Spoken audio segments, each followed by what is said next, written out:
Hey guys, Andy here. So I don't often do the actual camera comparisons as in stills photos because I find they don't really transfer all that well to video. It's a bit easier done if you've got a blog perhaps and you can link to full res images and stuff like that. But at the same time, I'm aware that a lot of people, myself included to be honest, are really quite interested of how the Nexus 6P stacks up against the Samsung Galaxy Note 5. The latter of these, the Note 5, is quite widely considered to be one of the best, if not the best. Actually, no, probably because the LG G4 sneaks it as far as Android is concerned, but definitely it's one of the best cameras in a mobile phone at the moment. So I've got a bunch, well, it's 6 photos in all, but some of them in different cropped down and stuff like that, just to be able to see some of the detail. We're going to move on to picture 1 of my bike, and you'll notice as well there's some black bars down the side of your video because I decided not to. Quite often when I put a photo in that's a different aspect ratio to the video, I kind of crop it so that it fits the screen fully, but I thought actually I probably, I shouldn't at this point. Leave it just as it is, so I have. But the Note 5, you will notice when we get there, does fill the screen. So this one of my bike looks a pretty good picture. Nothing really to say. We'll move on to. I should point out, I do consider myself a bit of an amateur photographer, but I'm not so good necessarily at noticing. I couldn't tell you some of the detailed things that others could about photography. I understand shutter speeds and ISOs and stuff, so I might comment on a few of those as we get into different pictures. But we move to the Note 5, and as you say, you'll notice the wider angle because the Note 5 photos do go 5,312 pixels wide and 2,988 high, whereas the 6P was 4,032 by 3,024. Just as a point of reference, the Nexus 6P photo is 4.19 megabytes. This, the last one we just saw, and this one here, the Note 5, is 6.31 megabytes. But both are good pictures. One thing I noticed that on the 6P, if you look to where it says combined ABS, in fact, we're going to move into a cropped version. So let's come back to the 6P cropped to 1920 by 1080. So it's supposed to be 1 pixel for pixel now as you're viewing it. And I struggled to sort of separate the two pictures apart from possibly on the 6P. You see where it says combined ABS on the front mudguard next to the strut there. That's a little bit blurred. Then we move to the Note 5 and that looks crystal clear. Now that could just be a slight focusing issue. I'm not entirely sure, but I think it does look slightly better on the Note 5 than the 6P. But really the two photos, I think you'd really struggle to pick one over the other. So we're going to move on to the second picture. Not all of them I'm going to crop and things like that. Some of them we'll just have a bit of a look at and move on. So this is the 6P of some flowers, and I think it looks really crisp. The colours look good. The detail looks fantastic. If we move on to the Nexus 5, the Note 5, sorry. I have to say, I don't know if maybe I just didn't focus it quite right. I took them in a little bit of a hurry. And quite often I'll hold both phones together and then I'll just tap one and tap the other to take the pictures at the same time. And I'm not really just checking that it's focused in properly. Whereas if you were taking the picture yourself, I mean, granted, you want to be able to just point and shoot. You don't have to worry about tapping on what you want it to focus on and stuff like that. But the Note 5, I mean, it looks good. Good colours, good detail, but I'm not sure if it's slightly out of focus. If I'm looking at some of those pinky red roses on the left, and I'm not sure that they're perfectly in focus. So I think the 6P's picture is slightly better on the flowers. Then we're going to move into, this is actually quite low light. You wouldn't tell it from the 6P photo. I think that looks pretty good. It's a slightly, I think maybe the white balance is maybe slightly off because the wall I don't think looks quite that yellow. We move on to the Note 5 and there, so I think that colour balance is a little bit better. Aside, maybe I got slightly wonky when I took the picture. This was perhaps one of those when I'm holding them both together to take the picture. And again, that looks good. I think the colours, like I said, look a bit more natural in that photo. The detail looks fine. Now, what I'm going to do here, though, is we're going to move in for the next. I've tried to level them out and then crop the same area.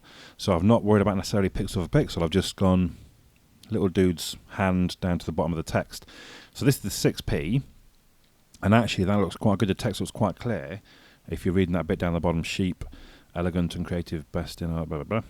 And if we move on to the 5, wow. I mean, you can just about read that elegant and creative, best in something passionate.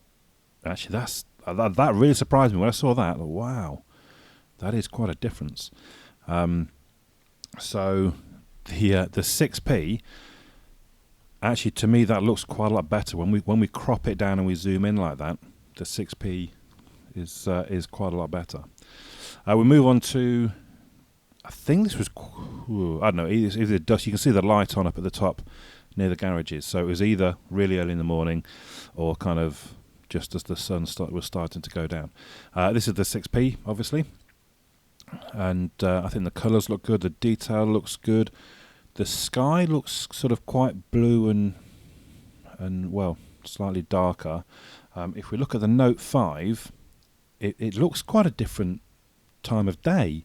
So the sky is really quite white. The colours still look good. The grass is maybe a brighter green. I have to say, I think the 6p's nailed the colours a bit better than the Note 5. I would suggest. I mean, I'm while I'm recording this audio, I'm flicking back and forth between the photos. I'm afraid you'll have to just keep clicking on the timeline on YouTube to switch back and forth, because it'd be a hell of a lot of work, to be honest, for me to keep switching the photos for you. But I don't know. Yeah, I think the 6p. I mean, maybe it's white balance slightly wrong, but it looks. I think the 6p looks a nicer photo. I don't know. Maybe. We'll move on to the car park. So this was about, I don't know, 5 o'clock in the evening, and it was getting dark. And again, this is the 6p. Looks pretty good. It looks a bit orangey, but then we are just by a light at this point, an orangey light, so it's going to look a bit orangey. If we move to while we're on a photo here, let's have a look at some of the settings that the phones use. So in this instance, for the 6p, it's using ISO 764. Seems awfully specific. I can tell you that the next one, when we look at the Note 5, it's using a 500 ISO. The f-stop for the 6p is f2. For the Note 5 is 1.9. And the exposure time on the 6p is 1/35th of a second, but the Note 5 is 1/10th of a second, which is interesting. So obviously the faster the shutter, hopefully the clearer and sharper the image. If you slow the shutter down, that's when you start getting blur and fuzz. If you imagine, take it to the extreme. If you imagine you set your shutter speed to 2 seconds and press it, and you're waiting for 2 seconds, any movement is going to be a blur in the final image. You see those photos of cars' taillights streaking across a picture. That's done with a long exposure setting. So the Note 5 using the 1/10, and we'll move on to the Note 5, sorry. Oops. Using 1/10, in theory, any sort of camera shake could be, I wouldn't say magnified, but more obvious. Having said that, of course, the Note 5 has optical image stabilization. So again, when you look at both of those just as pictures as they are, the 6p, the sky looks a bit more menacing, it's a bit darker, but at the same time the cars and things, they look fun. They look, they're very they're well lit, if that makes sense. You move into the Note 5, it does seem a brighter image generally, but then with the shutter being slower, again you get more light has time to get in. If you were on a submarine and you opened a door, if you only open it very briefly, only a little bit of water gets in. If you hold it open for a couple of seconds, quite a lot of water comes in. I don't know if that makes sense. but it's the same thing with the light. As the shutter opens, if it's only open very briefly, only a small bit of light gets in. If it's open for longer, therefore, it's not surprising the Note 5 picture does look lighter. But if we go to this is a 1920 by 1080 image cut down of it. Now, have a look at the trolleys right in the middle there. You can pretty much see all the lines, all the wires, all the bars, if you want to call that go around the trolley. If we move on to the Note 5, and again, that might be just a slight bit of movement, could cause a bit of a blur. I don't think you can see the individual lines on the trolley. So again, I was quite surprised. I thought the Note 5 camera was untouchable, but when you look at the evidence here, you think actually the 6P does a pretty stunning job, especially with the low light circumstances. So we're going to move on to the last picture, and my apologies if I've waffled a lot. So this was quite late at night, quite dark. If we look at the wall again on the left on the 6P here, I'd say that's quite good detail. When we see the Note 5, I don't think it quite matches up to that. But having said that, if you're looking at the tree just by the street light on the 6P, and then we're going to move on to the Note 5, I think the tree on the Note 5 looks a lot better. So it might be, I wonder if I can just check kind of a focal length. No, no, I'm not, maybe not.